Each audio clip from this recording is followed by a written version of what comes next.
Corona பாதிப்புங்கிறது பெரிய அளவில் பதட்டப்பட வேண்டியதில்லைங்கிறத தொடர்ந்து சொல்லின்னு வரோம். நேற்றைக்கு கூட தமிழ்நாட்டில் ஒட்டுமொத்தமாக பதிவாகி இருக்கிற அந்த எண்ணிக்கை 236 பேருக்கு பாதிப்புக்குள்ளாகி இருக்கிறது. இந்த 236ங்கிறதும் ஒரு 3-4 நாள் சளி, தொண்டை வலி, இருமல், இந்த மாதிரி ஒரு காய்ச்சல், இந்த மாதிரி பாதிப்புகளோட குணமடைந்து விடுகிறார்கள். தொடர்ந்து இந்த பாதிப்புக்குள்ளானவர்களை அந்தந்த மாவட்டத்தில் இருக்கிற மாவட்ட சுகாதார அலுவலர்கள் கண்காணித்து கொண்டும் இருக்கிறார்கள். எனவே பெரிய அளவில் இதை பதட்டப்பட வேண்டியதில்லை.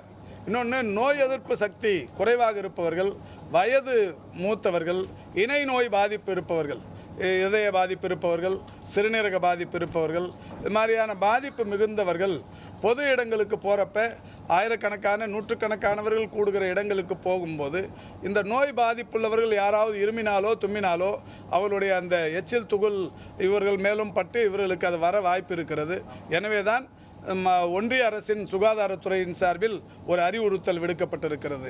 இந்த மாதிரி பொது இடங்களுக்கு நோய் பாதிப்புள்ளவர்கள் போபவர்கள், கர்ப்பிணி தாய்மார்கள், வயதானவர்கள், நோய் எதிர்ப்பு சக்தி குறைவாக இருப்பவர்கள் போகிறவர்கள் முகக்கவசம் அணிந்து செல்வது நல்லது என்று அறிவுறுத்தப்பட்டிருக்கிறது. அதே தான் நாம் பலமுறை இது இன்றைக்கும் சொல்லிக் கொண்டிருக்கிறோம்.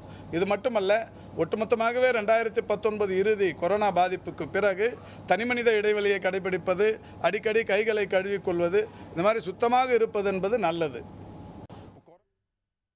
கொரோனா பாதிப்பு தொடர்பாக பதற்றமடைய தேவையில்லை என்றும், கர்ப்பிணிகள், இணை நோய் பாதிப்பு உள்ளவர்கள் பொது இடங்களுக்கு செல்லும் போது முகக்கவசம் அணிய வேண்டும் என்றும் அமைச்சர் மா. சுப்பிரமணியன் அறிவுறுத்தியிருந்தார். செய்தியாளர் சந்திப்பை பார்ப்போம்.